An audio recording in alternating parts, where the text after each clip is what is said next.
On November 14, 2023, something terrifying happened. Voyager 1, the spacecraft that had been humanity's ambassador to the stars for nearly half a century, suddenly went silent. Instead of sending back the usual stream of scientific data, it began transmitting nothing but meaningless gibberish, an endless stream of binary ones and zeros that made absolutely no sense. The spacecraft, now more than 15 billion miles from Earth, seemed lost forever in the dark void of interstellar space. Scientists at NASA's Jet Propulsion Laboratory stared at their screens in disbelief.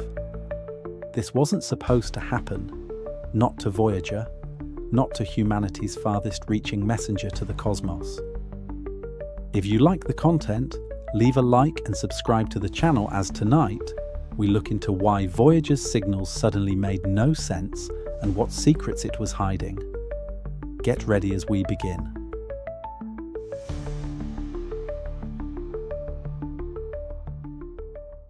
The diagnosis was grim. A critical memory failure had occurred in the spacecraft's flight data system, the very brain that controlled its operations. After nearly 47 years of flawless service, after surviving the radiation belts of Jupiter, the rings of Saturn, and the crossing into interstellar space itself, Voyager 1 was dying.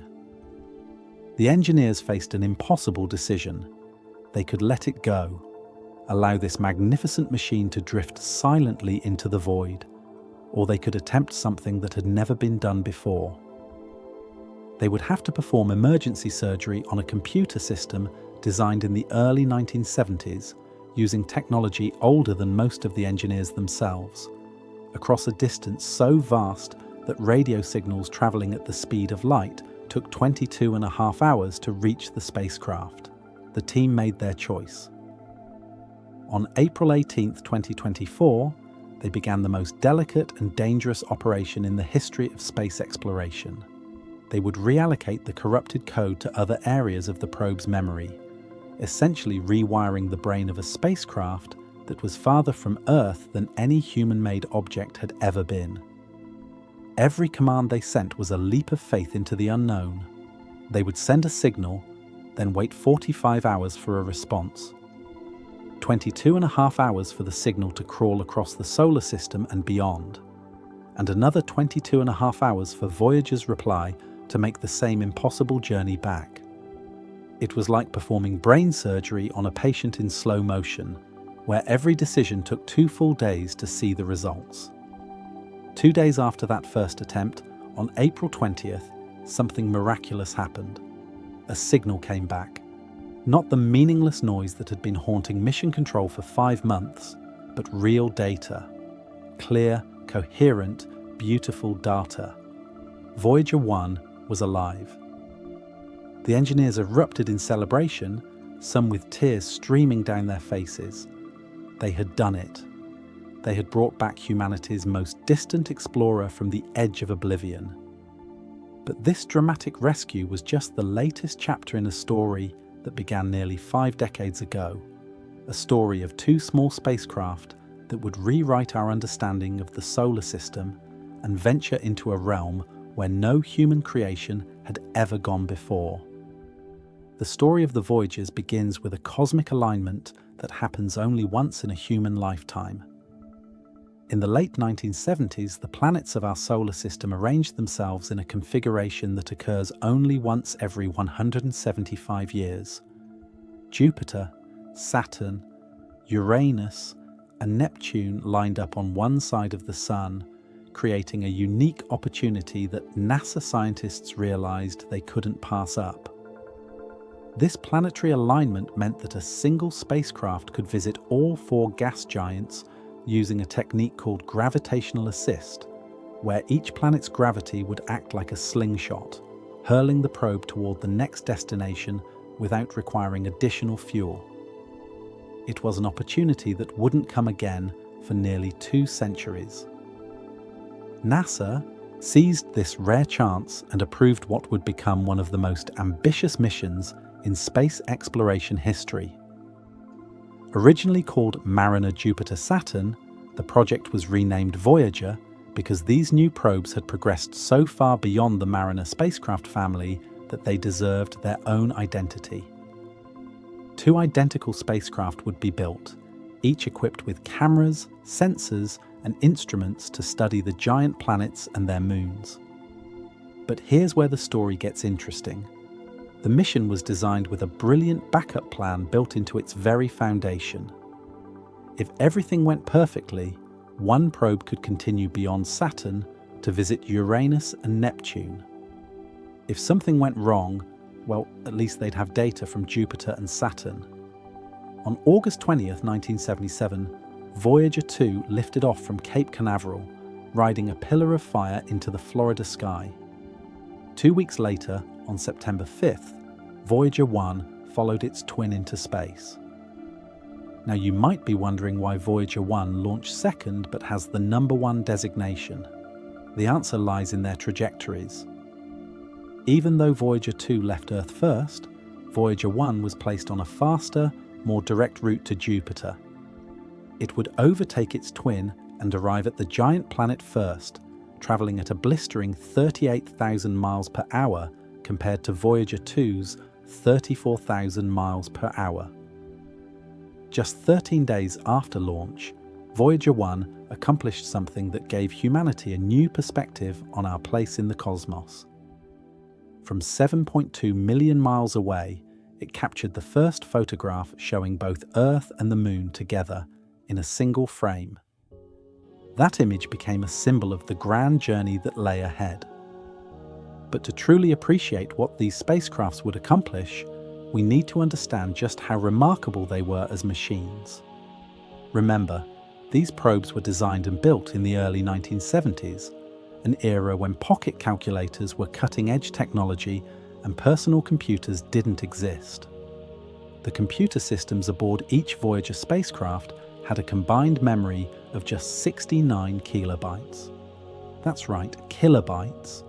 Not megabytes, not gigabytes, but 69 kilobytes total. To put that in perspective, that's barely enough memory to store a single low-resolution photograph on your smartphone. The average text message you send today uses more memory than the Voyagers had to work with for their entire mission. Yet these primitive computers, by modern standards, would go on to execute one of the most complex and successful missions in space exploration history.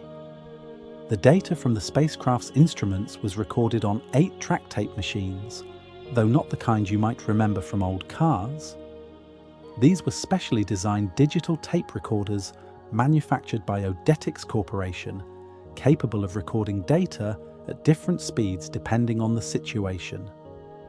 The magnetic tape itself was treated with a secret process to prevent it from degrading in the harsh environment of space, where temperatures swing from extreme heat to extreme cold, and radiation bombards every surface.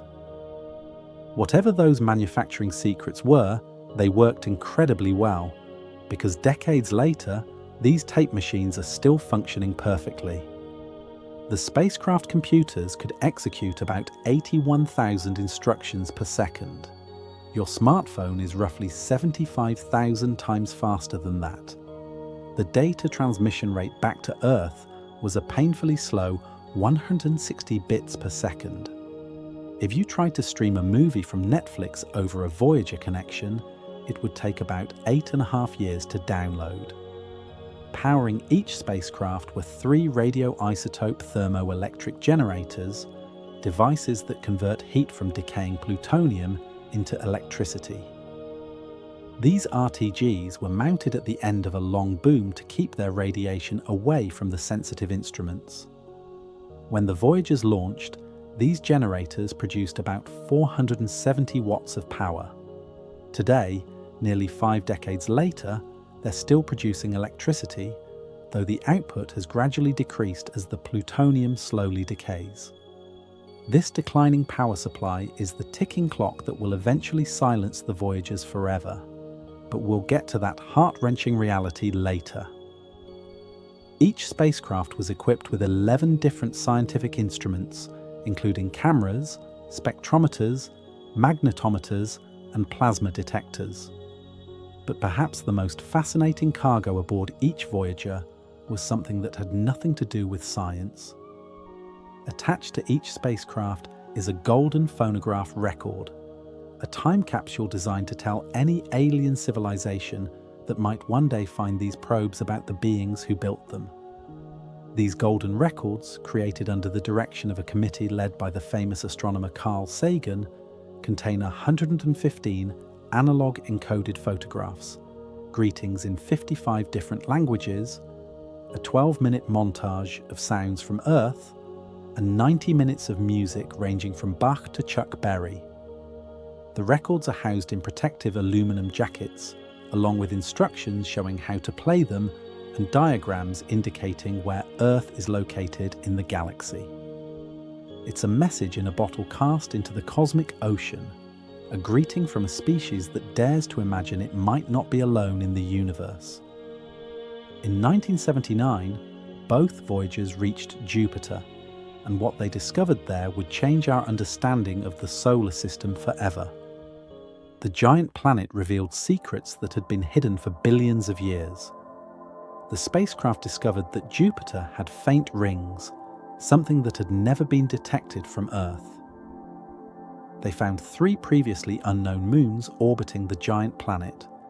They captured detailed images of Jupiter's 4 largest moons, the Galilean satellites, and confirmed that Ganymede is actually the largest moon in the solar system, bigger than the planet Mercury and larger than Titan, which had previously held that distinction.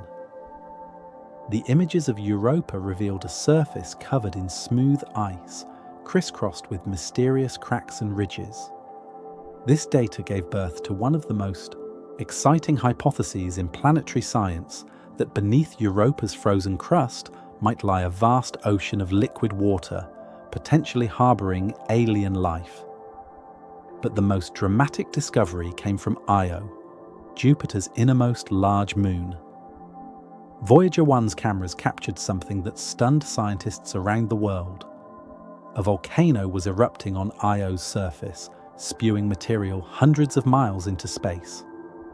It was the first time in human history that an active volcano had been observed anywhere beyond Earth.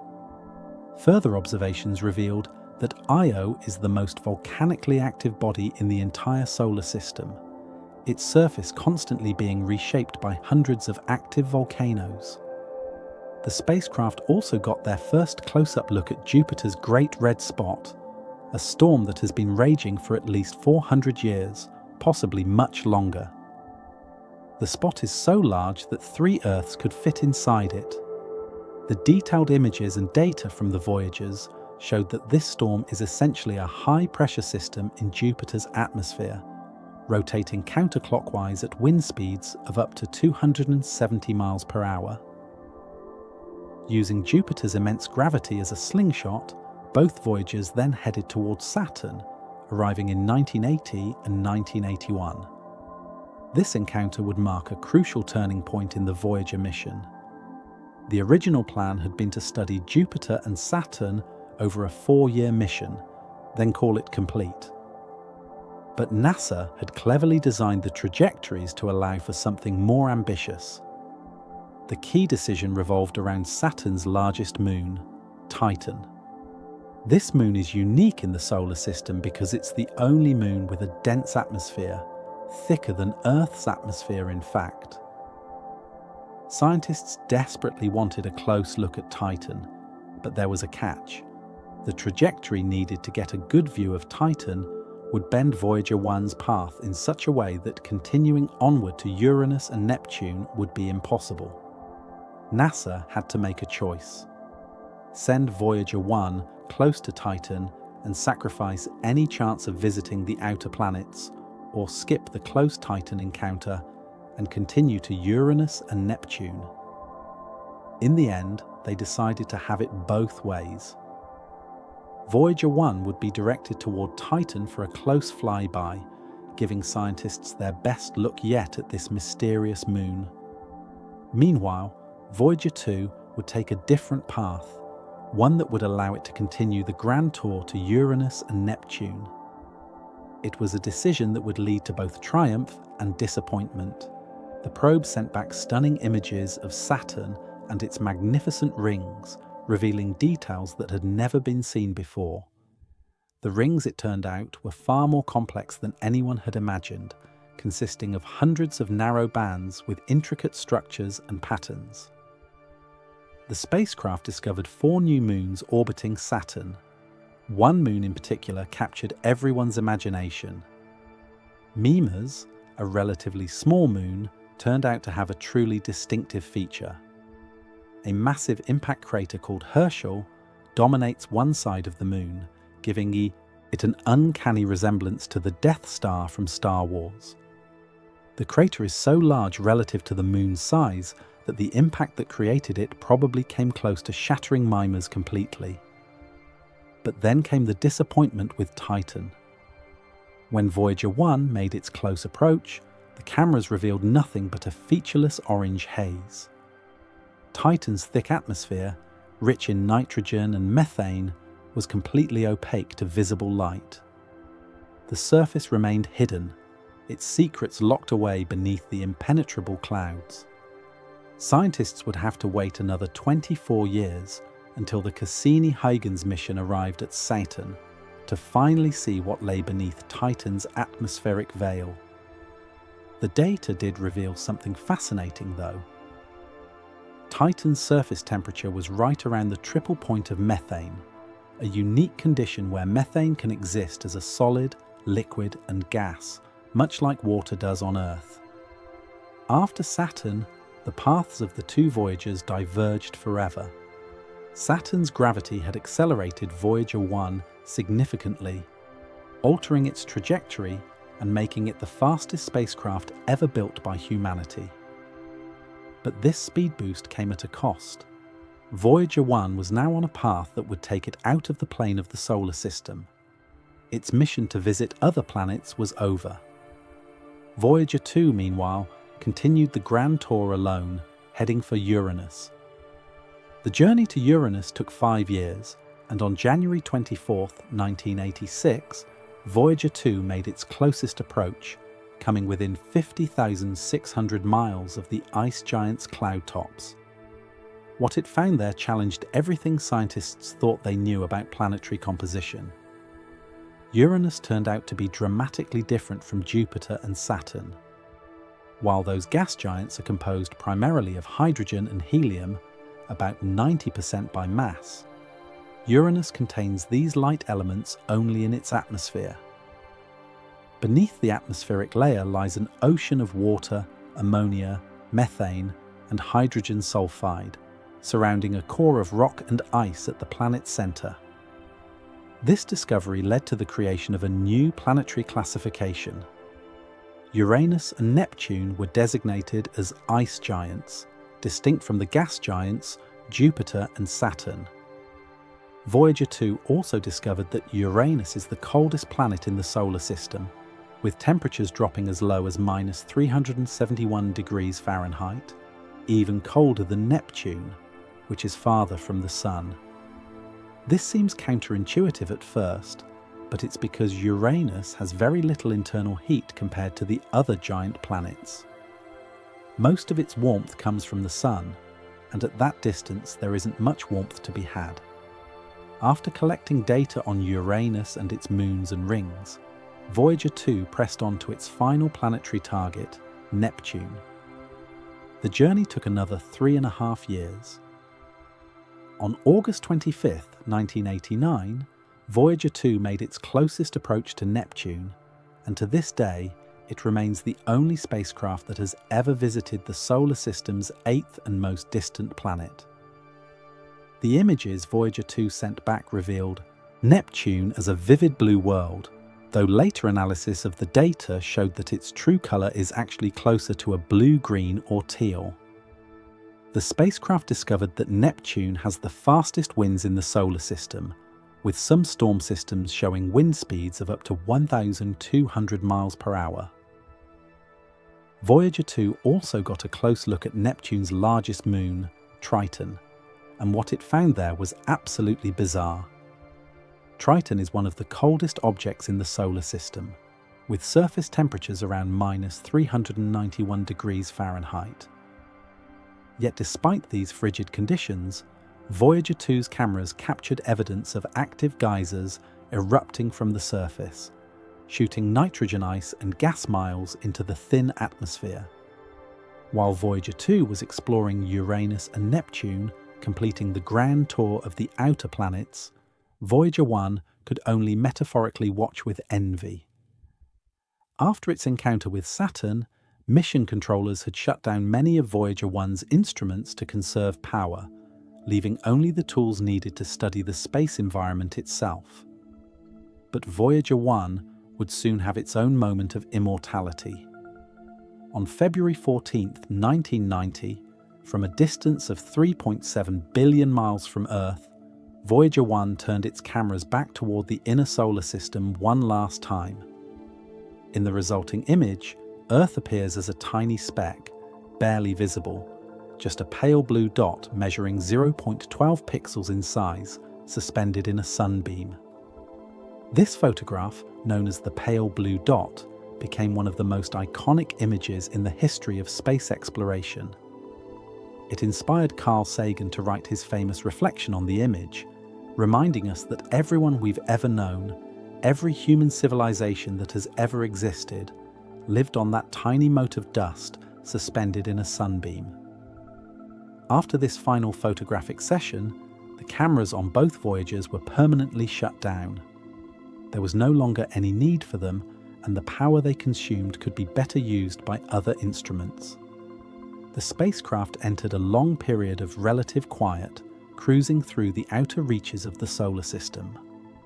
For a decade and a half, they journeyed on, sending back data about the environment at the edge of the sun's influence, but making no headlines. Then, on August 25, 2012, something extraordinary happened. Voyager 1's instruments detected a sudden and dramatic change in its environment. The number of charged particles emanating from the Sun, particles carried by the solar wind, dropped sharply.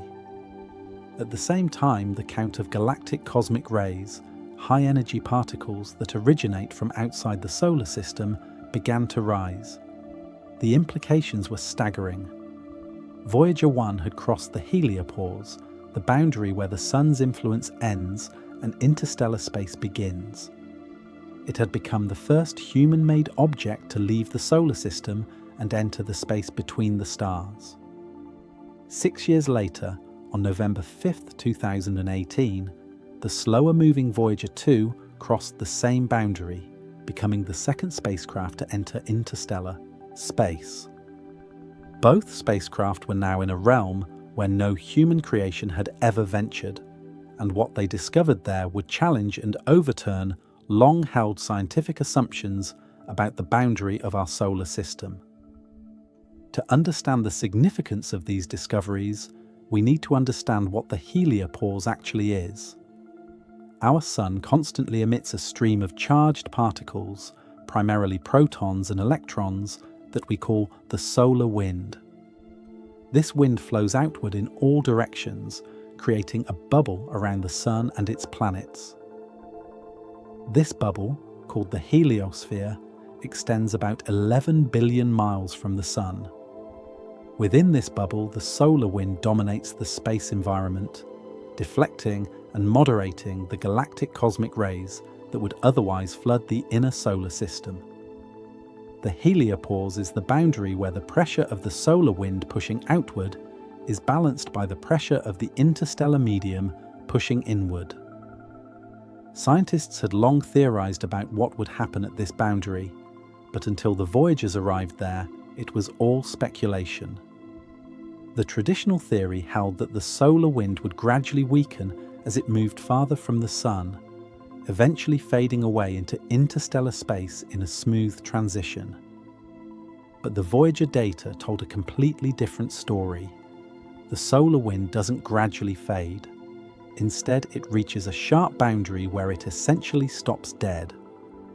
The transition from the heliosphere to interstellar space happens over a relatively short distance, creating a distinct border between the two environments. This discovery fundamentally changed our understanding of how the solar system interacts with the galaxy around it. The data revealed something even more surprising about the shape of this boundary. On the side facing the direction of the Sun's motion through the galaxy, the heliosphere is roughly spherical, but on the trailing side, it stretches out into a long tail, like a comet. This tail extends for billions of miles behind the Sun as it moves through the galaxy. Even more intriguing, the heliopause itself is not a smooth, static boundary. It's constantly moving and changing, distorted by massive waves that appear at unexpected, non-uniform angles. These waves can be enormous, reaching heights of 10 astronomical units. That's 10 times the distance between Earth and the Sun, or about 930 million miles. The discovery of these waves was completely unexpected. Scientists had no theoretical framework to explain them. Even more puzzling, the Voyager data showed that the heliopause underwent rapid, dramatic changes over very short periods. This might explain why there was such a large time gap between when Voyager 1 and Voyager 2 crossed into interstellar space. 6 full years separated their crossings, despite the fact that Voyager 2 was only a few years behind Voyager 1 in the journey. The data also revealed mysteries about the temperature and density of the solar wind near the heliopause. Astrophysicists had predicted that as the solar wind particles slowed down due to interaction with interstellar matter, they would compress, causing a sharp increase in both temperature and density. And while such an increase was indeed observed, the measured values were only about 1/10 of what the theories predicted. Where did the missing energy go? No one knows. This discrepancy suggests that there are physical processes occurring at the boundary of the solar system that we don't yet understand. The Voyagers also discovered fundamental differences between the heliosphere and interstellar space. The interstellar medium consists of denser, colder plasma compared to the hotter, less dense plasma near the solar system's boundary. These two types of plasma don't simply exist side by side. They interact with each other, mixing and creating a sort of boundary layer between the heliosphere and interstellar space. The implications extend beyond our solar system. The interactions between stellar wind and the interstellar medium aren't unique to the Sun. Every star in the galaxy exists within its own version of the heliosphere, and the processes the Voyagers are observing at our heliopause likely occur around every other star as well. This means that understanding our own solar system's boundary helps us understand the behavior of stars throughout the galaxy. The Voyagers also measured the strength of the interstellar magnetic field and found that it's 2 to 3 times more powerful than previous estimates suggested. This has significant implications for our understanding of how cosmic rays propagate through the galaxy and how stellar systems are affected by their galactic environment. The stronger magnetic field means that interstellar particles exert about 10 times more pressure on the heliosphere than scientists had expected. Perhaps most intriguing of all was a discovery Voyager 1 made in recent years. The spacecraft detected a continuous hum in interstellar space, a signal that has remained remarkably steady. The hum consists of plasma waves oscillating at a frequency of about 3 kHz, and it has persisted almost unchanged for nearly 3 years.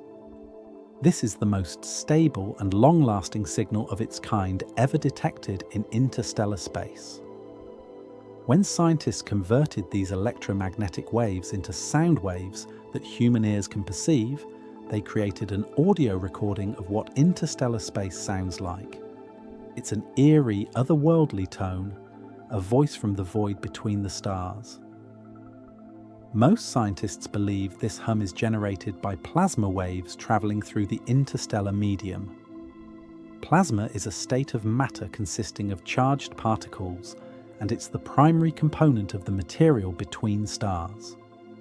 What makes this particular signal so fascinating is its remarkable consistency. Even after Voyager 1 travelled another billion miles through interstellar space, the hum remained essentially unchanged. This unprecedented stability has led some scientists to speculate that there might be some unknown source of energy in the local interstellar medium that's generating or sustaining this hum. But that's just speculation at this point. The truth is, we're still in the very early stages of understanding what interstellar space is really like. Throughout their journey through interstellar space, both Voyagers have continued to experience technical challenges. In 2012, while 14.6 billion miles from Earth, Voyager 1 began transmitting chaotic data about its position. Instead of normal telemetry, it sent sequences of zeros or the number 377 repeated over and over. This mysterious signal puzzled scientists. Was it trying to tell them something important? Was it a malfunction? After extensive analysis, they determined it was indeed a malfunction, related to the spacecraft's attitude control and maneuvering system. Although they could still control the spacecraft, Voyager 1 had lost precise awareness of its own orientation in space. The problem was likely caused by cosmic radiation damaging the navigation computer. NASA engineers successfully resolved the issue by rerouting the telemetry through a different onboard computer. Then came the crisis of November 2023, the memory failure that we discussed at the beginning of this story. For 5 agonizing months, Voyager 1 remained silent, transmitting only meaningless data. The repair process was a testament to human ingenuity and determination. The engineers had to identify which specific chip in the flight data system had failed, figure out how to move the corrupted code to undamaged memory locations, modify that code to work in its new location, and do all of this without being able to test anything beforehand. Every command they sent was essentially a shot in the dark, and they had to wait 45 hours to see if it worked. The fact that they succeeded, that they managed to resurrect a spacecraft using technology from the 1970s across a distance of billions of miles, stands as one of the greatest achievements in the history of space operations. But these malfunctions are grim reminders that time is running out for the Voyagers. The radioisotope generators that power both spacecraft are slowly decaying, producing less electricity with each passing year. NASA estimates that the critical instruments will be able to function until around 2025, just months away now. After that, mission controllers will have to begin shutting down instruments one by one to conserve power. Each shutdown will reduce the amount of data the Voyagers can collect and transmit. By the early 2030s, around the 50th anniversary of their launch, both spacecraft will likely no longer have enough power to communicate with Earth. That will mark the end of the mission, the moment when humanity loses contact with its farthest ambassadors to the cosmos. After that final goodbye, the Voyagers will continue their journeys in silence, deaf, blind, and mute, but still travelling at tens of thousands of miles per hour through the void. But their journeys are far from over, even if we can no longer hear from them. Voyager 1 is currently moving away from the solar system at about 3.5 astronomical units per year. 1 astronomical unit is the average distance between Earth and the Sun, about 93 million miles. Voyager 1 is heading toward the constellation Camelopardalis, though not toward any particular star in that constellation. In about 40,000 years, it will pass within 1.7 light-years of a little-known star in the constellation Ursa Minor, designated AC plus 79 38888. That's still a vast distance in cosmic terms. To put it in perspective, the closest star to our Sun, Proxima Centauri, is about 4.2 light-years away. So Voyager 1 won't be making a particularly close pass to this star, but it will be closer than it is to any other star right now. Voyager 2 is leaving the solar system at a speed of about 3.1 astronomical units per year.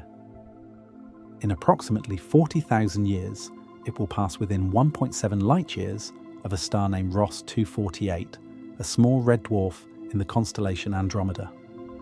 Currently, Voyager 1 is approximately 15.5 billion miles from Earth, while Voyager 2 is about 12.4 billion miles away. Those distances increase by hundreds of millions of miles every year, but here's something that might surprise you. Although both Voyagers crossed the heliopause years ago, they haven't technically left the solar system yet, at least not by one important definition.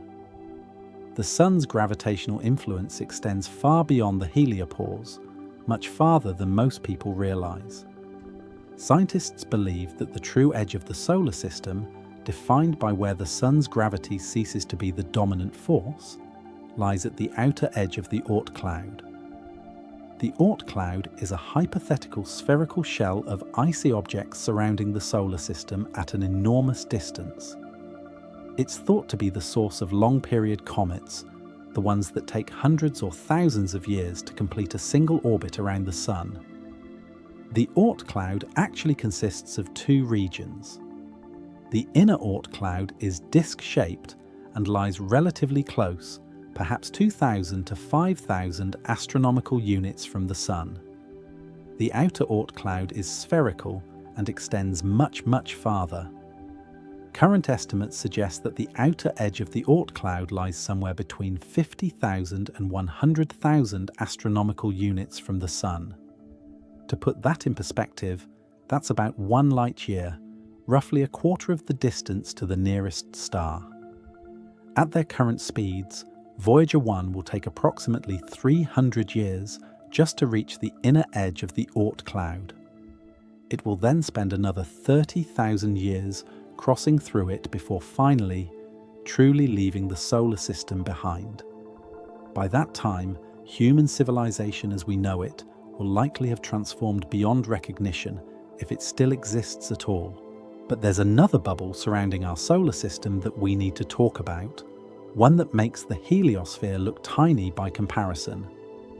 Recent research has revealed that our entire solar system exists within an enormous void in space called the local bubble. This discovery came from scientists at the Harvard-Smithsonian Center for Astrophysics, who used complex computer simulations to create a three-dimensional reconstruction of the space around us. What they found was remarkable.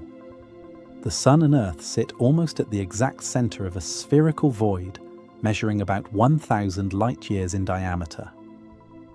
This local bubble was created by a series of supernova explosions that occurred millions of years ago. About 14 million years ago, roughly 15 massive stars in our region of the galaxy reached the end of their lives and exploded as supernovae over a period of several million years. These catastrophic explosions pushed the interstellar gas outward with tremendous force, creating a bubble-like structure with a dense shell at the boundary and a relatively empty interior. The local bubble is still expanding today, though much more slowly than it did initially.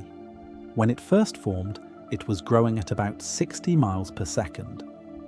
Now it's expanding at about 4 miles per second, still a respectable speed on cosmic scales. What's truly fascinating is what scientists have found on the surface of this bubble.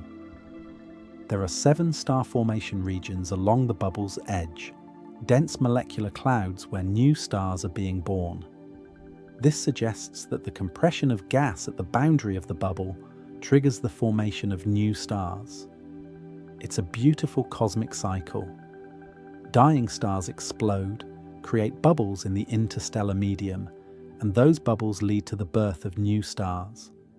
The process of stellar birth and death shapes the structure of the entire galaxy. Here's another intriguing detail.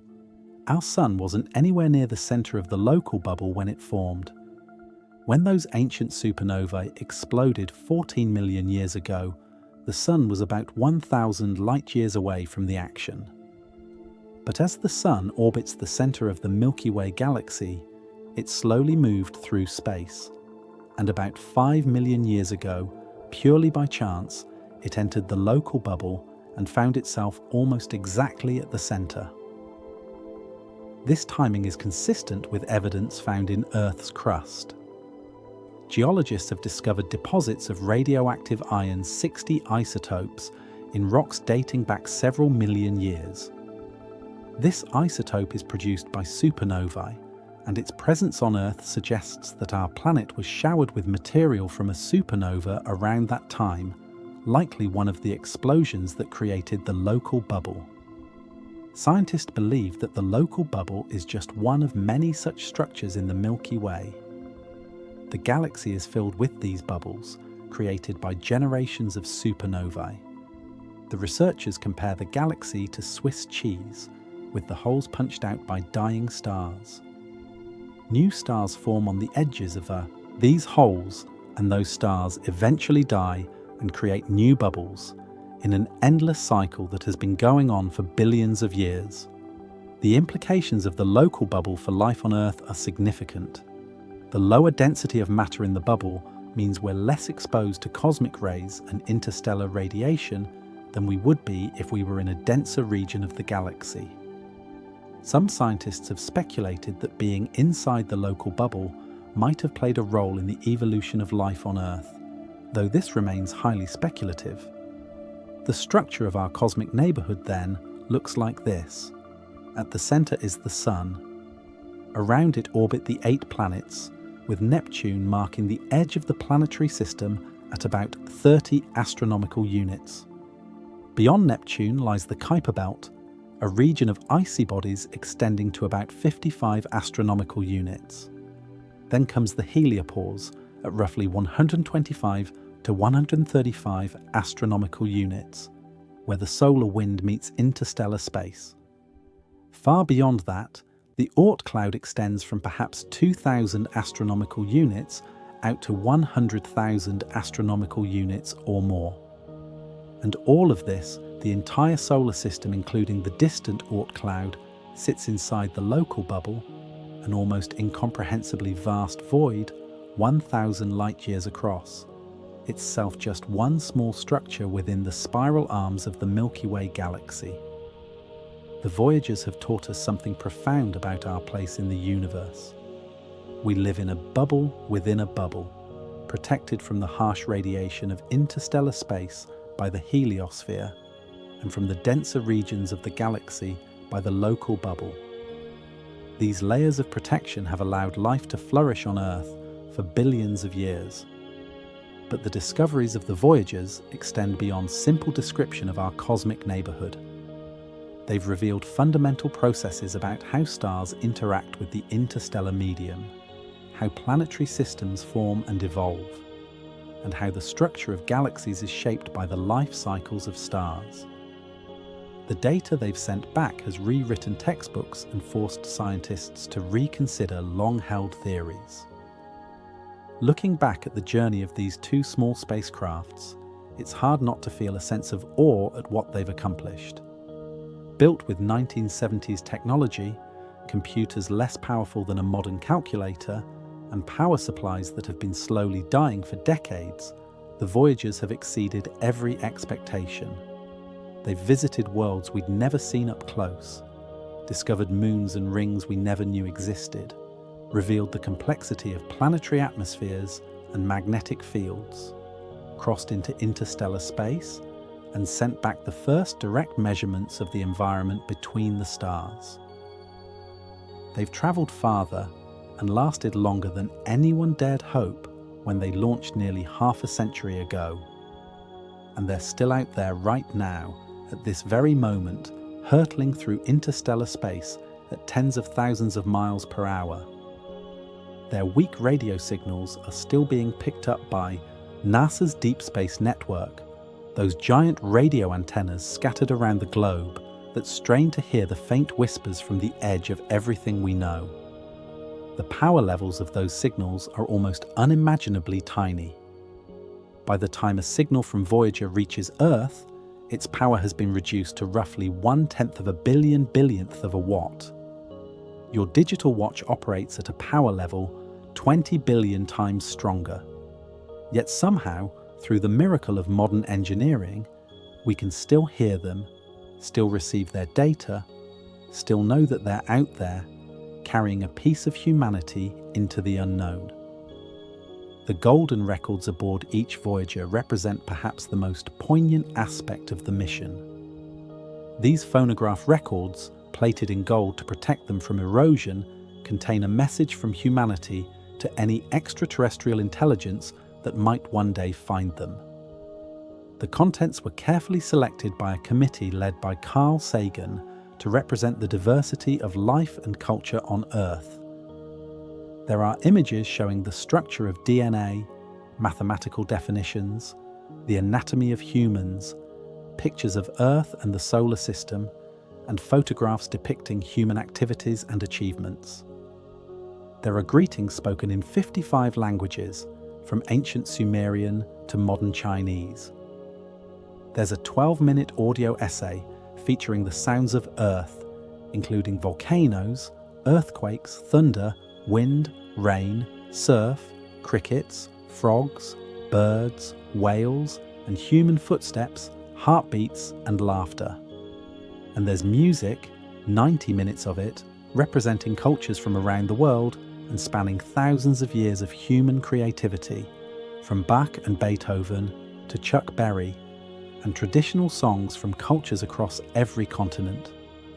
The records also include a message from President Jimmy Carter, who was in office when the Voyagers launched. His message reads in part, "This is a present from a small distant world, a token of our sounds, our science, our images, our music, our thoughts and our feelings. We are attempting to survive our time so we may live into yours." It's a message of hope, but also of vulnerability, an acknowledgement that humanity's future is uncertain, that we might not survive to see the distant future when these records might be found. Encoded on the records are also instructions for how to play them, written in what scientists hoped would be a universal language of mathematics and physics.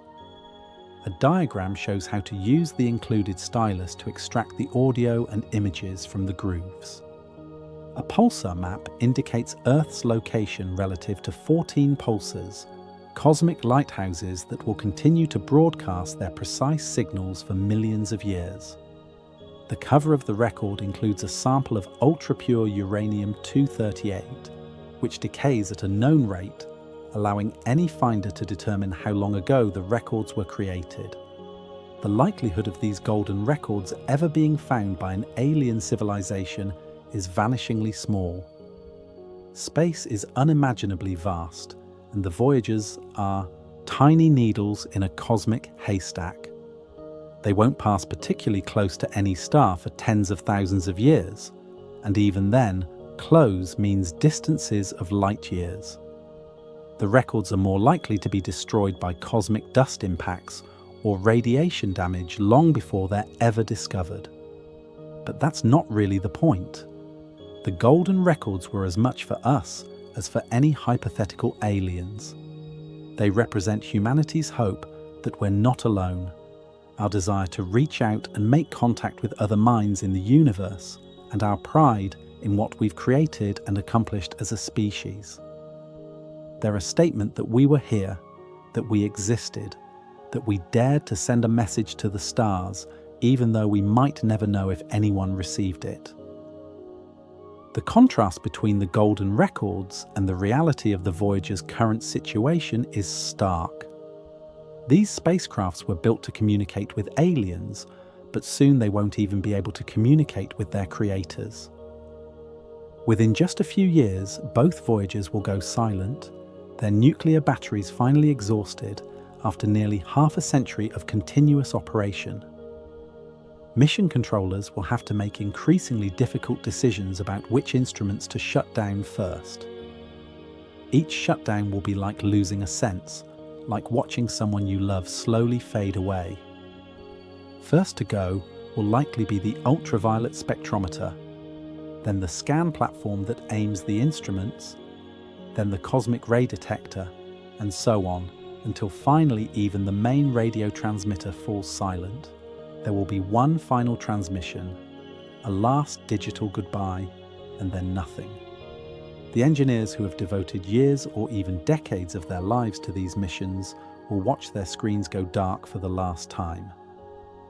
After that moment, the Voyagers will become ghost ships, sailing silently through the void with no one at the helm and no way to call home. But they'll continue their journeys nonetheless. They'll drift through interstellar space for millions, perhaps billions of years. They'll witness the slow dance of the stars, the birth and death of stellar systems, the evolution of the galaxy itself. They'll see things no human eyes will ever see, experience environments no human mind can fully imagine. And they'll carry those golden records, those messages from Earth, preserving a snapshot of humanity as it was in 1977. Long after everyone who worked on the Voyager missions has died, long after the cities they were built in have crumbled to dust, long after perhaps even human civilization itself has ended or transformed into something unrecognizable, the Voyagers will still be out there, still carrying their message to the stars. The scientific legacy of the Voyager missions is immeasurable. The data they collected fundamentally changed our understanding of the outer solar system. Before Voyager, we knew embarrassingly little about Jupiter, Saturn, Uranus, and Neptune. We could see them through telescopes, of course, but those views were limited by Earth's atmosphere and the vast distances involved. The Voyagers gave us our first detailed looks at these alien worlds, and what they showed us was beyond anything we'd imagined. The complexity of Jupiter's atmosphere, the intricate structure of Saturn's rings, the bizarre tilt of Uranus, the dynamic storms of Neptune, the volcanic activity on Io, the ice crust of Europa, the thick atmosphere of Titan, the geysers of Triton. Each of these discoveries opened new questions and new avenues of research that scientists are still exploring today. The Voyager data helped establish the field of comparative planetology, the study of how different planets form and evolve under different conditions. By comparing the gas giants and ice giants, scientists gained insights into the processes that shaped our solar system billions of years ago. The moons of the outer planets turned out to be worlds in their own right, each with its own unique geology and history. Europa's subsurface ocean, suggested by Voyager data and confirmed by later missions, has become one of the prime targets in the search for extraterrestrial life in our solar system. The discoveries about planetary magnetic fields, atmospheres, and ring systems have informed our understanding of exoplanets, the thousands of planets orbiting other stars that we've discovered in recent decades. But perhaps the most important contribution of the Voyager missions has been to change how we think about our place in the universe. The images they sent back, from the family portrait of the planets to the pale blue dot photograph of Earth, gave us a new perspective on our world and ourselves. They showed us that Earth is just one small world among many, that the solar system is far more diverse and complex than we ever imagined, and that the universe extends far beyond our tiny corner of space. These aren't just scientific insights, they're philosophical ones, with implications for how we understand our significance and our responsibilities. Carl Sagan, in his reflection on the pale blue dot image, wrote words that have become famous. "Look again at that dot. That's here. That's home. That's us. On it, everyone you love, everyone you know, everyone you ever heard of, every human being who ever was, lived out their lives. The aggregate of our joy and suffering, thousands of confident religions, ideologies, and economic doctrines, every hunter and forager, every hero and coward, every creator and destroyer of civilization, every king and peasant, every young couple in love, every mother and father, hopeful child, inventor and explorer, every teacher of morals, every corrupt politician, every superstar, every supreme leader, every saint and sinner in the history of our species lived there, on a mote of dust suspended in a sunbeam. His point was clear. Seen from a cosmic perspective, our differences seem petty, our conflicts absurd. We're all sharing this one small world, floating in the vastness of space, and we'd better take care of it because it's all we have. The Voyager missions also demonstrated what humanity can accomplish when we work together toward a common goal.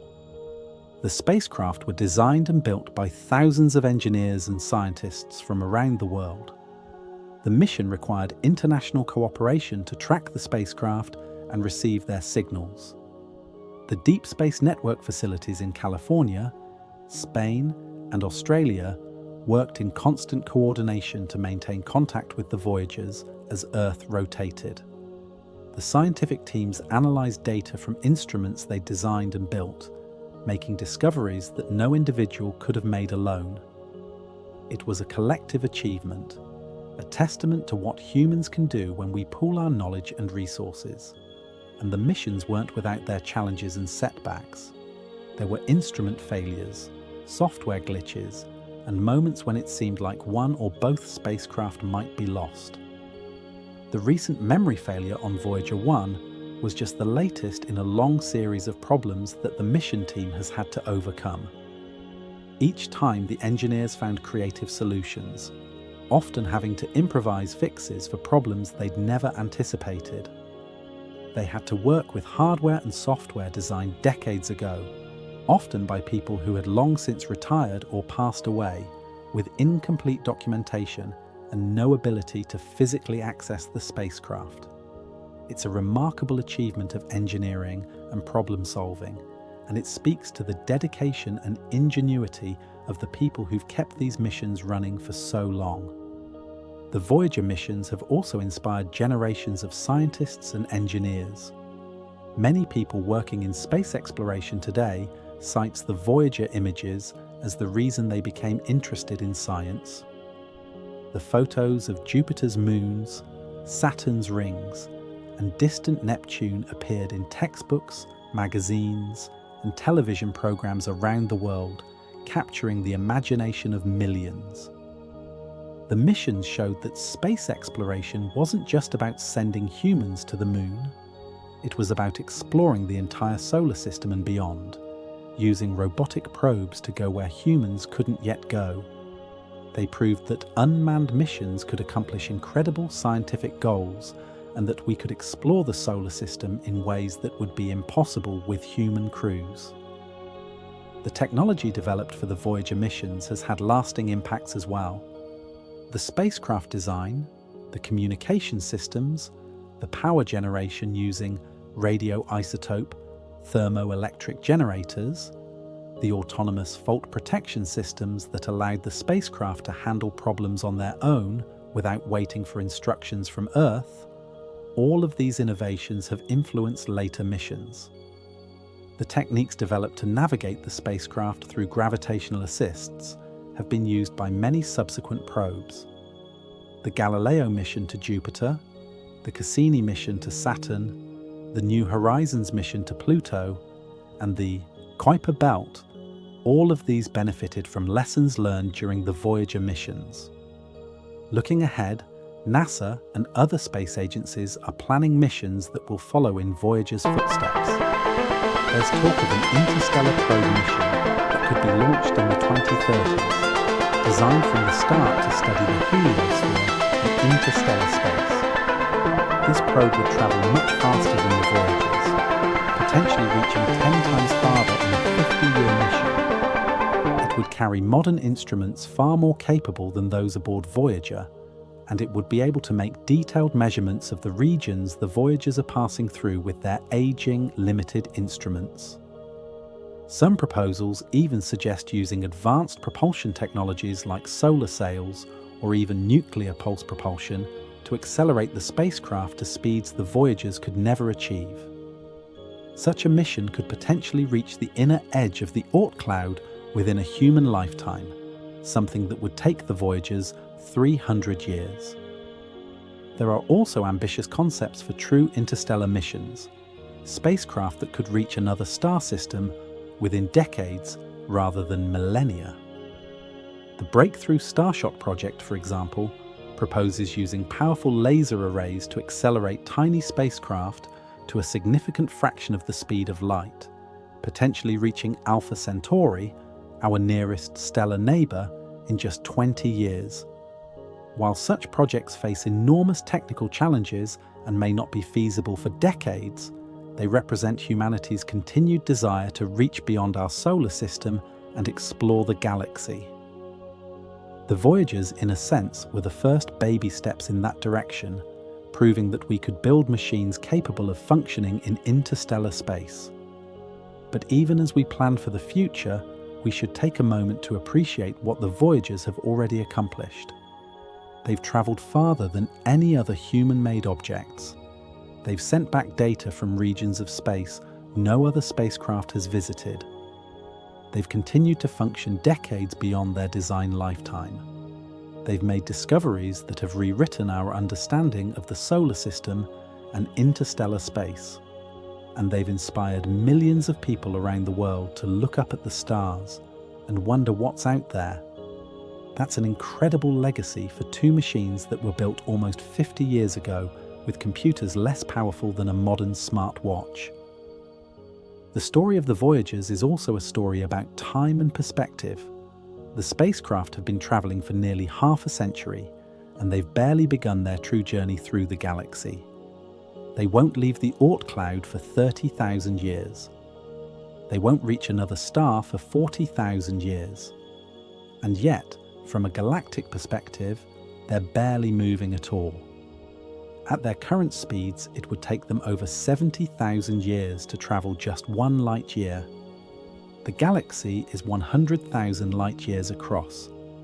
At Voyager speeds, crossing from one side of the galaxy to the other would take 7 billion years, roughly half the current age of the universe.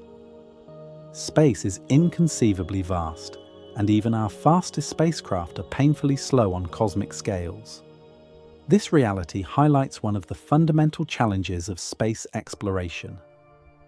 If we ever want to truly explore the galaxy, to visit other star systems and search for life beyond Earth, we'll need to develop propulsion technologies far beyond anything we have today. Chemical rockets, which have powered every spacecraft we've ever built, including the Voyagers, are simply too slow. Even nuclear propulsion, which could potentially provide much higher speeds, would still require decades or centuries to reach even nearby stars. Some scientists speculate about exotic possibilities like antimatter drives or warp drives that could theoretically allow faster than light travel, but these remain firmly in the realm of science fiction for now.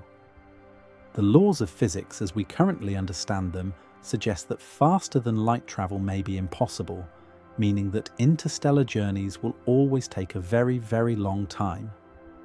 But the Voyagers have shown us that even with slow speeds and limited technology, we can still accomplish remarkable things.